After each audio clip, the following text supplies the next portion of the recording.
Welcome you all again in the third lecture of engineering graphics and design. In the last lecture we have studied about the different types of lines which we are going to use in the drawing, and specifically it's center line, hidden line. So hope so you understand all the things. In this lecture we are going to study about the different types of dimensioning, how we can do the dimensioning, method of the dimensioning. So let's start. Types of dimensioning. Size or functional dimensioning. It means if we denote particular length, breadth, height, so for that we particular use the dimension. Okay, so that dimension is called as the size. Suppose कोई part है उसको हम कैसे denote करेंगे, उसकी length से, उसकी height से, उसकी विड्थ से. ओके, तो वो जो होता है उसको हम क्या कहते हैं, साइज डायमेंशन और फंक्शनल डायमेंशन. और second one is the location और datum dimension. So it shows the location और exact position of the various constructional detail within the object. Right, तो उसमें क्या होता है कि पर्टिकुलर डेटम कहाँ है, पर्टिकुलर लोकेशन कहाँ है, उसके लिए हम लोकेशन और डेटम डायमेंशन का यूज करते हैं. ओके, क्लियर हो आप लोग 100%? Okay, good. तो लोकेशन और डेटम डायमेंशन जब आएंगे तब मैं आपको एग्जांपल देके समझा दूंगा कि ये लोकेशन और डेटम डायमेंशन है. जब भी कोई ड्राइंग कॉम्प्लिकेटेड शेप में है, आपको पर्टिकुलर एक व्यू जो है उसको जूम करके अलग से दिखाना है, तो उसको हम कहते हैं लोकेशन और डेटम. पर्टिकुलर उसके लिए हम डायमेंशनिंग करते हैं तो हो जाता है लोकेशन और डेटम डायमेंशन. क्लियर हो? उसके बाद में डायमेंशनिंग में एरो. यस, जब भी आप डायमेंशन शो करते हो तो ये जो एरो रहता है, पर्टिकुलर एरो, वो कैसा होना चाहिए, तो उसकी लेंथ जो है वो ज्यादा होनी चाहिए. देखो मैं एक ही बार बताऊंगा ये चीज और आपको समझ में आ ही जाएगी, बट जब आप ड्रॉ करो तब आपको इंप्लीमेंट करना है ये. बराबर है, हर बार मैं ये चीज नहीं बोलूंगा कि आपका एरो सही नहीं है. राइट, एरो जो है वो पर्टिकुलर उसकी लेंथ जो है वो कितनी होनी चाहिए, हेड, एरो हेड जो रहता है उसकी लेंथ जो है वो यहाँ की जो विड्थ है उससे मल्टीप्लाई बाय 3 होनी चाहिए. मतलब कैसा होना चाहिए, एरो लेंथ वाइज ज्यादा होना चाहिए और विड्थ वाइज छोटा होना चाहिए. बराबर, लेंथ वाइज कैसा होना चाहिए, ज्यादा, और विड्थ वाइज छोटा. क्लियर हो? उसकी लेंथ जो है वो विड्थ से कैसी होनी चाहिए, 3 गुनी ज्यादा होनी चाहिए. क्लियर हो? तो जब भी आप एरो ड्रॉ कर रहे हो तो इतना ध्यान रखना है, एरो हेड कैसा होना चाहिए. ओके, उसके बाद में डायमेंशन फिगर जो है वो तो आप जैसे लिखोगे वही सही है. बराबर है, उसमें तो कुछ चेंज नहीं कर सकते. और हाँ, लीडर जो है वो हो सके तो 30, 45 और 60 डिग्री. ओके, उसमें से कोई भी एक डिग्री पर आप लीडर ड्रॉ कर सकते हो. ओके, ये जो लीडर है, क्योंकि कोई भी ड्राइंग हम ड्रॉ करेंगे उसके अंदर कभी डायमेंशन शो नहीं करेंगे, अंदर कभी हम डायमेंशन शो नहीं करेंगे. डायमेंशन जो भी हम शो करेंगे वो कहाँ पे शो करेंगे, आउटसाइड दी ड्राइंग. बराबर है, तो अभी इस सर्कल के डायमेंशन मुझे शो करने हैं तो मैं क्या करूंगा, एक लेडर ड्रॉ करूंगा. बट यहाँ पे देखो ये 2 एरो यहाँ पे डिनोट किए हुए हैं, तो ये 2 एरोस जो है वो क्या दिखाता है कि भाई इसका हम डायमीटर है, उसका हम डायमेंशन शो कर रहे हैं. अगर ये एरो नहीं होता, इस साइड की लाइन ही नहीं होती, सिंपल यही लाइन होती, तो ये क्या शो करती, रेडियस. और यहाँ पे 5 की जगह क्या लिखा होता, आर. क्या लिखा होता, आर. राइट, तो जब भी रेडियस शो करनी है तब हम क्या करेंगे, इतना ही एरो शो करेंगे. ओके, और पूरा डायमीटर है तो इस तरह से ही सेम टू सेम हम शो करेंगे. क्लियर हो? Okay, done. तो जब भी सर्कल के डायमेंशन शो करना है तो कैसे करेंगे, हम एक सर्कल ड्रॉ करेंगे. सर्कल के अंदर सेंटर में से पास होती हुई डायमीटर की एक लाइन हम ड्रॉ करेंगे, उसके दोनों साइड एरो बनाएंगे और एग्जैक्टली 30 डिग्री या 45 डिग्री या 60 डिग्री पर ही हम ये लाइन ड्रॉ करेंगे, क्योंकि लीडर जो है हमारा वैसे ही हमें ड्रॉ करना है. ओके, क्लियर हो? Okay, good. तो डायमेंशन लाइन क्या है, एक्सटेंशन लाइन क्या है, ऑलरेडी हमने डिस्कस कर लिया. एरो हेड क्या है वो भी डिस्कस कर लिया, नॉट की जरूरत नहीं है. लीडर क्या है वो भी देख लिया हमने. Okay, and symbol, particular symbol हम कुछ भी मार्किंग करते हैं ऑब्जेक्ट को, कोई मार्क से, मतलब कुछ अलग से दिखाना है तो सिंबल, जैसे 5 हमने सिंबल यहाँ पे दिया तो किसके लिए दिया, तो डायमीटर के लिए दिया है. राइट, तो क्लियर हो यहाँ तक? Okay, good. Unit of dimensioning. Unit देखो आपको मैं बता दूं, आपकी जो स्केल रहती है, स्केल एक बार देख लेना. आपकी जो भी स्केल है उसके अंदर हम स्केल का ही यूज करने वाले हैं. बराबर है, शायद वो 15 सेंटीमीटर वाली होगी या 30 सेंटीमीटर वाली होगी, राइट। अगर 15 सेंटीमीटर वाली है स्केल तो इसमें ध्यान रख लो कि एक एक सेंटीमीटर के पार्ट हो गए, एक एक सेंटीमीटर के क्या हो गए, पार्ट्स हो गए, राइट। 15 पार्ट्स हो गए। अभी 1 सेंटीमीटर मतलब क्या हो जाता है, 10 mm हो जाता है। कितने mm हो जाते हैं, 10 mm। तो जब भी मुझे यहाँ पे सपोज 58 mm ड्रॉ करना है, कितना 58 mm शो करना है, तो मैं कैसे शो करूंगा, 58 mm कहाँ पे आएगा, 58 mm तो ये हो गया 1 2 3 4 और ये 5, मतलब यहाँ तक हो गए 50 mm, और यहाँ से लेके जो छोटे एरो डिवाइड होते हैं mm के, बराबर, यहाँ पे सपोज 60 कंप्लीट होता है तो 58 यहाँ कहीं पे होगा। तो यहाँ पे आपका मार्किंग इस तरह से, मतलब वहां पे आप पॉइंट करोगे 58 mm पर, सपोज आपको बोला हुआ है तो आपको पता होना चाहिए कि सेंटीमीटर क्या है, mm क्या है, हम किस तरह से यूनिट यहाँ पे शो कर रहे हैं, बराबर। मेनली आपको सेंटीमीटर mm पता होना चाहिए, ओके, क्लियर हो। 1 सेंटीमीटर इज इक्वल टू क्या होता है, 10 mm। डन। यहाँ पे जो लिखा है वो अभी रीड करने की जरूरत नहीं है। द वे ऑफ डायमेंशनिंग, देखो आप कैसे प्लेस कर रहे हो डायमेंशन, उसके बेस पर ही क्लासिफिकेशन मेनली होता है। एक जो होता है वो है चेन डायमेंशनिंग और एक जो है वो पैरेलल डायमेंशनिंग। तो चेन डायमेंशनिंग क्या होता है कि जहां पे एक डायमेंशन आपका कंप्लीट हुआ वहां से ही आप दूसरा डायमेंशन ड्रॉ कर रहे हो, दूसरा कंप्लीट हुआ वहां से ही आप तीसरा ड्रॉ कर रहे हो। जबकि पैरेलल डायमेंशनिंग में क्या होता है, पहले से एक डेटम या रेफरेंस हमने फिक्स किया होता है, डेटम या रेफरेंस, ओके, उसके बेस पर से हम सारे डायमेंशन देते हैं। सपोज ये लाइन जो है वो कहाँ पे कंप्लीट हो रही है, 20 पर, ये हो रही है 35 पर, ये हो रही है 60 पर, तो ये सारे डायमेंशन हमने एक कॉमन रेफरेंस लाइन से दिए, तो वो हो गए पैरेलल डायमेंशन, ओके।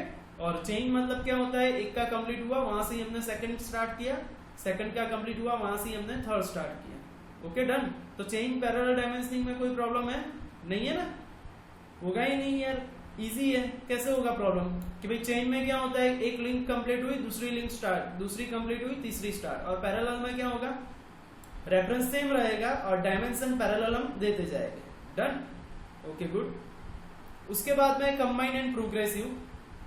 कंबाइन मतलब रैंडमली हम कोई भी डायमेंशन दे दो, यहाँ 15 है, ये 30 हो गया, 15 है 30 हो गया, टोटल 90 हो गया।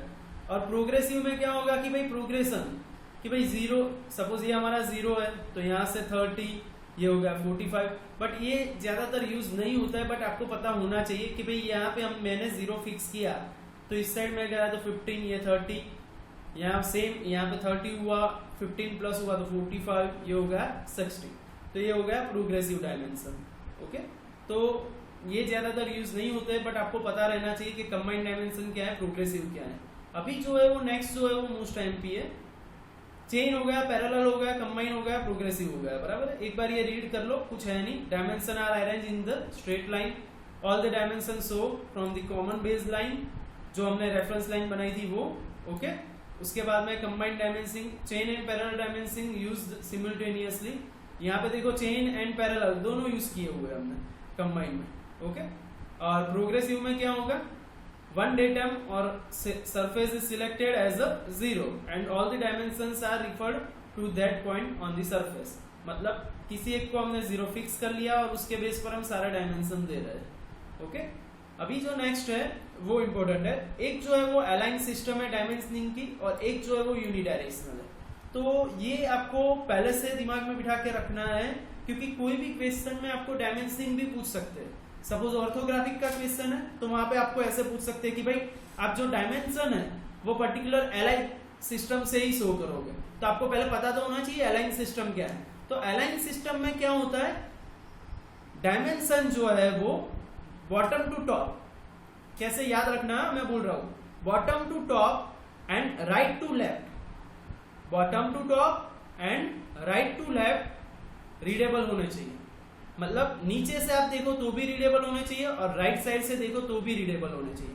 दिख रहा है, देखो यहाँ पे बॉटम टू टॉप, मतलब नीचे से देख रहे हैं तो रीडेबल है, ओके गुड। यहाँ राइट से देख रहे हैं तो भी रीडेबल है। अगर मैं ऐसे यहाँ पे उल्टा लिखता तो वो लेफ्ट टू राइट हो जाता, यहाँ से देखो तो रीडेबल होता, तो वो मेथड जो है वो रॉन्ग है। राइट से लेफ्ट जो है वो रीडेबल होना चाहिए, ओके। और दूसरी चीज, ये ऑलवेज डायमेंशन लाइन को ब्रेक करके लिखा जाता है। डायमेंशन लाइन जो है हमारी उसको ब्रेक करके मिडल में हम इसको डिनोट करते हैं, राइट। तो अलाइन सिस्टम में क्या है, in the align system the dimension are placed perpendicular to the dimension line in such a way that it may be read from the bottom edge और right hand edge of the drawing sheet, और always break करके लिखना है। Okay, always क्या करना है, break करके आपको लिखना है। क्लियर हो यहाँ पे, फाइनल। तो ये हो गया हमारा अलाइन डायमेंशनल। अभी नेक्स्ट जो है अलाइन में ऐसा जरूरी नहीं है ब्रेक करके लिखो, आप ऊपर भी लिख सकते हो, बराबर है। और हो सके तो अलाइन में ऊपर ही लिखना, ब्रेक करके नहीं लिखना। Sorry my mistake. अलाइन में ऑलवेज आप क्या करना, ब्रेक करके नहीं लिखना, आप क्या करना, डायमेंशन लाइन के ऊपर ही शो कर देना। ओके, ब्रेक करके लिखने की जरूरत नहीं है, ऑलवेज डायमेंशन लाइन जो है उसके ऊपर ही लिखना है हमें। यहाँ पे एक मिस्टेक है, ये ब्रेक करके बताया हुआ है बट ब्रेक करके नहीं आएगा, ये ऑलवेज डायमेंशन लाइन के ऊपर ही आएगा। डायमेंशन लाइन के कहाँ पे आपको लिखना है, ऊपर ही लिखना है। अगर ये है तो यहाँ पे भी आप क्या करोगे, डायमेंशन लाइन के ऊपर ही लिखोगे।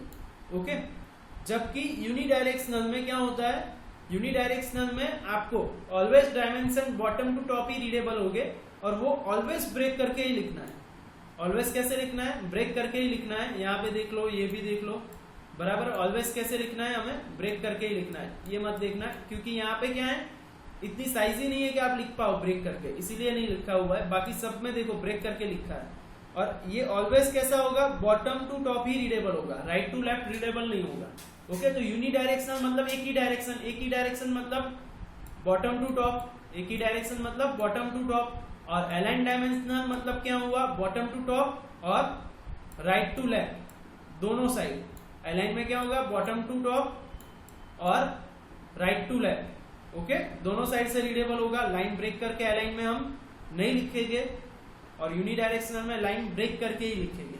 क्लियर हो, डन 100%। Okay, good. हाँ, इसके लिए देखो मैं एक बुक सजेस्ट कर रहा हूं आपको, महाजन पब्लिकेशन की बुक होगी। कौन से पब्लिकेशन की, महाजन पब्लिकेशन की होगी। ओके, और वही परचेस करनी है इंजीनियरिंग ग्राफिक्स एंड डिजाइन के लिए, वो बेस्ट बुक है। Now some important rules for the dimensioning. तो कोई भी पर्टिकुलर डायमेंशनिंग आप दे रहे हो तो उसके रूल्स कौन से होने चाहिए, जो आपको पहले से पता होना चाहिए। वरना क्या होगा, हर टाइम मिस्टेक होगी, हर बार मैं आपको बोलूंगा कि भाई ये नहीं सही है, ये नहीं सही है। उससे अच्छा है एक ही बार में आप समझ लो कि इतनी इतनी मेथड्स होती है, इतने इतने टाइप्स होते हैं। देखो, ये जो अलाइन है, यूनिडायरेक्शनल है, कोई भी एक मेथड ही आप यूज करो हर बार। ऐसा नहीं कि एक बार यूनिडायरेक्शनल किया, एक बार अलाइन किया या कंबाइन किया। हम जब भी करेंगे तब एक ही मेथड यूज करेंगे। मोस्ट प्रोबेबल यही मेथड, यूनिडायरेक्शनल मेथड ही हम यूज करेंगे। ब्रेक करके लिखो, या तो आपको ऐसा लग रहा है कि हर बार रफ करना पड़ रहा है, मैं डायमेंशन लाइन के ऊपर ही डायमेंशन लिखना चाहता हूं, तो ऑलवेज अलाइन मेथड ही यूज करो। ओके, मतलब सिंपल आपको जो लग रही है दोनों में से एक ही यूज करना। ऐसा नहीं होना चाहिए कि एक ड्राइंग में दोनों मेथड आपने यूज करना। ओके, उसके बाद में सम इम्पोर्टेंट रूल्स, जैसे मैंने बताया कि आपको ये पहले से याद रख लेने हैं सारे रूल्स। तो सबसे पहला क्या है, देखो थियरी इसमें से पूछते हैं, तो ये इंपॉर्टेंट थियरी है, ये जो है वो 5 स्टार थियरी है, बराबर। ये पूछ सकते हैं कि टाइप्स ऑफ डायमेंशनिंग कौन सी है। ये सब आपको रेगुलर ड्राइंग में यूज होगा, इसके लिए मैं बता रहा हूँ। All the dimension necessary for the correct functioning of the part should be expressed directly on the drawing. मतलब डायमेंशन जो है वो डायरेक्टली ड्राइंग पे ही ड्रॉ करना है हमें। Okay, every dimension should be given but none should be given more than once. मतलब देखो, इसका मतलब क्या होता है, मैंने एक बार यहाँ पे मैंने लिख दिया कि ये 15 mm है, तो फिर से मुझे यहाँ पे नहीं लिखना है कि ये 15 mm है। एक बार तो लिख लिया है ना, तो दूसरी बार क्यों लिखूंगा। मतलब एक ही डायमेंशन हमें 2 बार ड्राइंग में नहीं दिखना चाहिए, रिपीटेशन ऑफ डायमेंशन नहीं होना चाहिए। एक बार हो गया है देन ओके। देखो मैं यहाँ पे 30 भी लिख रहा हूँ, ये मैं यहाँ पे 30 भी लिख रहा हूँ, ये जो है वो, और ये 90 भी लिख रहा हूँ, तो वो सही होगा? नहीं होगा। क्यों नहीं होगा? क्योंकि ये 90 है, ये 30 है, ये 30 है, तो टोटल ये 60 हो गया, उसमें से 90 में से माइनस करोगे तो ये 30 ही होने वाला है। बट फिर भी मैंने 30 यहाँ पे मेंशन किया, तो वो रॉन्ग है। या तो मैं 30 मेंशन करूँ या तो मैं 90 मेंशन करूँ। मतलब रिपीटेशन ऑफ डायमेंशन नहीं होने चाहिए। क्लियर हो? Okay, every dimension should be given but none should be given more than once. Okay, a dimension should be placed on the view where its use it's shown more clearly. मतलब ये ऐसा बोलना चाहता है कि भाई आपने कोई एक व्यू ड्रॉ किया है पर्टिकुलर, एक ही पार्ट के आपने 3-4 व्यू शो किए हुए हैं, बट वो जहाँ पे यूजफुल है वहीं पे शो करना चाहिए, नहीं कि कोई दूसरे व्यू में. ओके, ये थोड़ा ऑर्थोग्राफिक में जाओगे वहां पे ज्यादा क्लियर होगा ये point. Dimension should B place outside the view, जैसे मैंने बताया कि भाई व्यू के आउटसाइड ही होने चाहिए, कोई ड्राइंग के अंदर नहीं होने चाहिए डायमेंशन. ओके, फिर एरो लाइन की बात है, मतलब बहुत सारी चीज है, एक बार रीड कर लेना, ये पीडीएफ में आपको सेंड करने वाला हूं. Okay, when the space is too narrow the arrow head may be place outside the outside. Okay, तो एरो हेड जो है वो आप आउटसाइड भी दिखा सकते हो, ऐसा डायमेंशन बाहर भी लिख सकते हो जब आपके पास स्पेस है ही नहीं डायमेंशन शो करने के लिए. ओके, तो आप इस तरह से डायमेंशन दे सकते हो. Also a dot may be use to replace the arrow head. तो आप डॉट भी कभी यूज कर सकते हो जब आपके पास एरो हेड ड्रॉ करने के लिए स्पेस है ही नहीं. ओके, बट ये क्रिटिकल कंडीशन में होना चाहिए, हो सके तो यही डायमेंशन आप यूज करोगे या ये. ओके, ये दोनों में से एक ही यूज करो, ये मत करो. ओके, उसके बाद में ladder, the various method of dimensioning of the different size of circle. तो सर्कल को आप कैसे डायमेंशनिंग दे सकते हो, जैसे आप मैंने बताया 45, 30 या 60 डिग्री पर आप लेडर ड्रॉ करके दे सकते हो, या तो आप यहां से एक्सटेंशन लाइन ड्रॉ करके डायरेक्टली दे सकते हो. ओके, यहाँ पे देखो ये जो है दोनों हेड आउटसाइड है, ये दोनों हेड इनसाइड है और आउटसाइड लेडर एरो ही है. ओके, इस तरह से भी दे सकते हो. ये मेथड वैसे सही है, बट ड्राइंग के अंदर डायमेंशन जा रहा है, इसलिए मैं ये प्रीफर नहीं कर रहा हूँ. ओके, तो मोस्ट प्रिफरेबल कौन सी है इसमें, या तो ये ले लो या ये. ओके, आर्क ऑफ सर्कल, तो देखो ये आर्क है, तो आर्क में क्या दिखानी है आपको, रेडियस दिखानी है. तो रेडियस शो करने के लिए इस तरह से ही आप जाओगे, पर्टिकुलर एरो कहाँ तक, जहाँ पे आपने आर्क ड्रॉ की हुई है वहां तक, और उसका सेंटर से आप स्टार्ट करोगे एरो ड्रॉ करने के लिए. राइट, डायमेंशनिंग एरो ड्रॉ कर लिया, उसके बाद में लेडर, और वहां पे आपको क्या करना है, एक हॉरिजॉन्टल लाइन ड्रॉ करके उस पर लिखना है. देखो यहाँ सभी जगह आपने क्या किया हुआ है, एक हॉरिजॉन्टल लाइन ड्रॉ करके लिखा हुआ है. तो जब भी लेडर होगा तो लेडर के साथ हॉरिजॉन्टल लाइन होगी और उस पर ही आप डायमेंशन लिखोगे. ओके,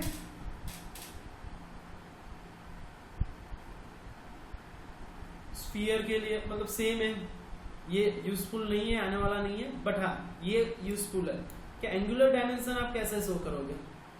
एंगुलर डायमेंशन शो करने के लिए पर्टिकुलर आपको क्या करना है, इस तरह से आर्क ड्रॉ करनी है, इसका कोई डायमेंशन नहीं है, सिंपल आर्क ड्रॉ करो, दोनों साइड से एरो बनाओ और 20 डिग्री. अगर एंगल के अंदर की साइड मतलब आपको लिखना है, तो एरो जो है वो, एरो की स्टाइल जो है वो दोनों में सेम है. देखो इसमें और इसमें दोनों में एरो सेम है, बट डायमेंशन जो है वो आप आउटसाइड भी लिख सकते हो, इनसाइड भी लिख सकते हो.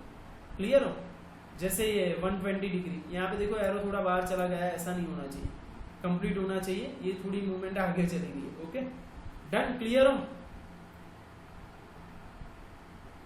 मेथड ऑफ चेम्फर नहीं आएगा आपका. ओके, चलो यहां तक क्लियर है. अभी एक दूसरी चीज मैं आपको समझाने जा रहा हूं. एक जो है स्केलिंग के लिए, मैं स्केलिंग जो होते हैं वो 3 टाइप के होते हैं. ओके, तो बेसिक कौन से स्केल होते हैं, एक जो है वो अनलार्ज स्केल है. कौन से स्केल, अनलार्ज. ओके, आपकी बुक में आप देखोगे तो ये सब मिल जाएगा, पीपीटी में मैं रखना ये भूल गया हूं, बट आज के टॉपिक में कंप्लीट करना इसलिए मैं ले रहा हूं अनलार्ज. दूसरा है रिड्यूस. कौन सा, रिड्यूस.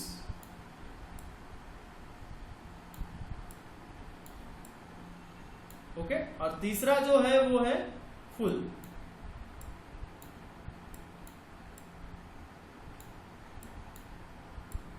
ओके, तो फुल स्केल का मतलब क्या होता है वो मैं आपको बता दूं. क्या है ये, टाइप्स ऑफ स्केल. क्या है, scale, type of scale. Okay, तो पर्टिकुलर फुल स्केल मतलब क्या होता है, सपोज कोई एक रेक्टेंगल है मेरे पास, ये रेक्टेंगल है मेरा. ओके, ये है इसकी साइज, सपोज ये है 30 और ये है 20. 30/20 mm का एक मेरे पास क्या है रेक्टेंगल है। तो फुल स्केल मतलब क्या हुआ कि आप जैसा रेक्टेंगल है वैसे का वैसा ड्रॉ कर लो, तो ये हो गया फुल स्केल। क्या है, जैसा रेक्टेंगल है वैसा का वैसा आप ड्रॉ कर लो तो हो जाता है फुल स्केल। अगर मुझे रिड्यूस स्केल कहां पे मैं यूज करूंगा वो मैं बता रहा हूं। आपके पास कोई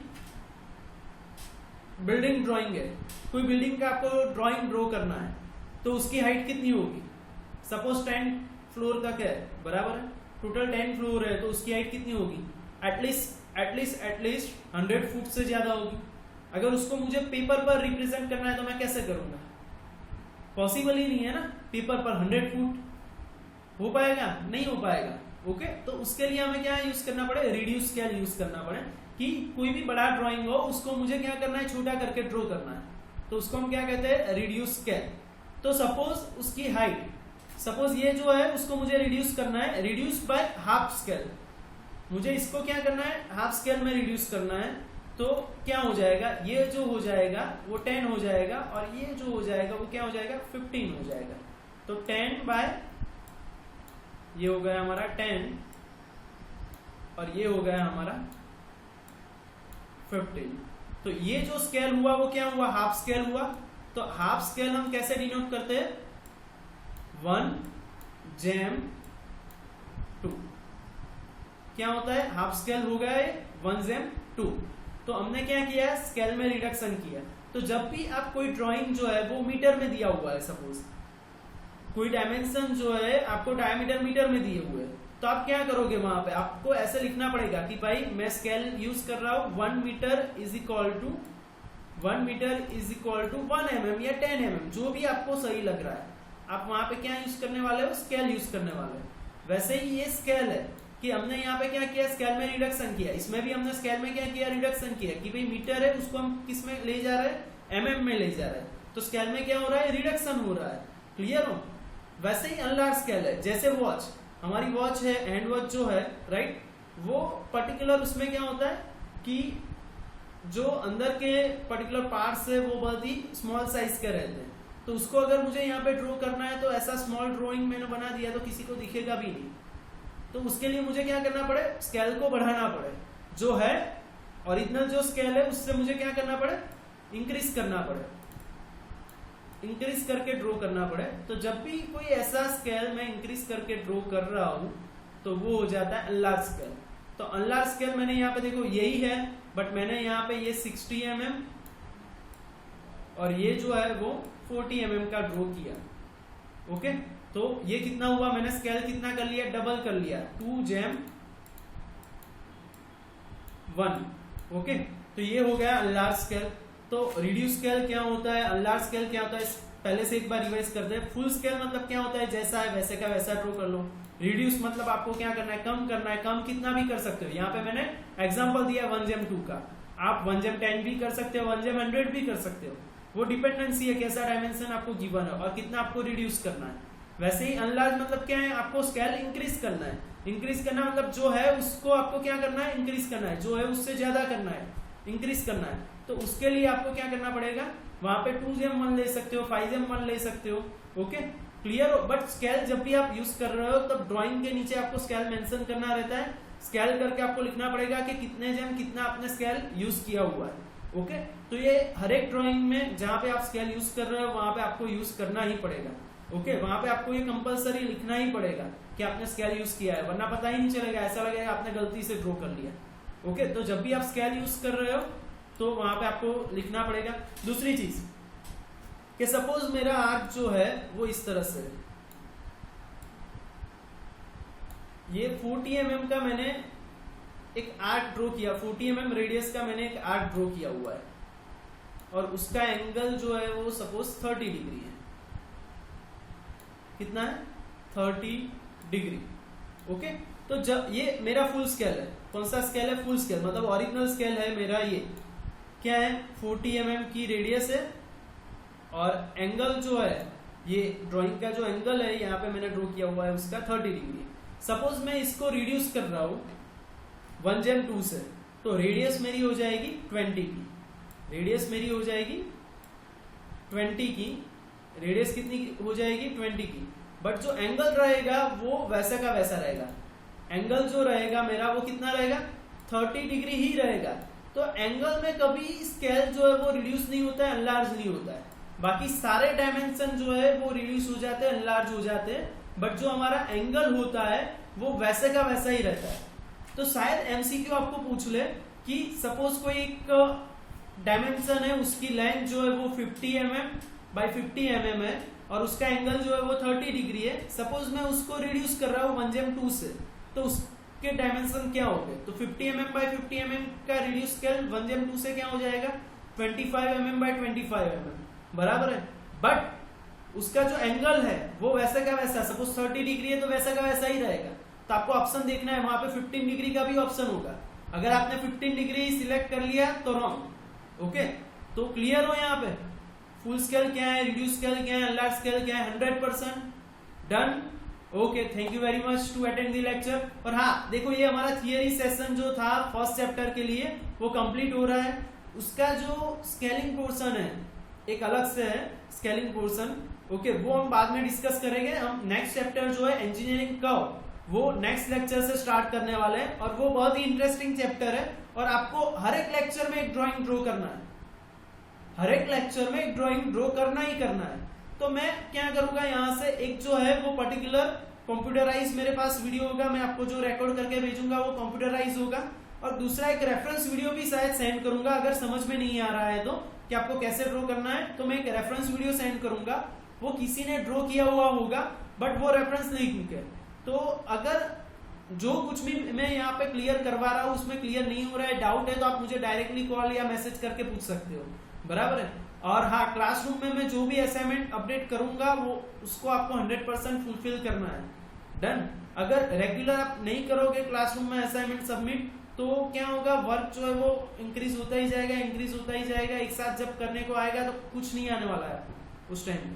उससे अच्छा है साथ साथ में कंप्लीट करते जाओ। ओके, और नेक्स्ट जो चैप्टर है वो एटलीस्ट 14 to 21 मार्क्स का चैप्टर है, तो पास होने के लिए बहुत ही इंपॉर्टेंट चैप्टर है, तो वो हमें करना ही करना है।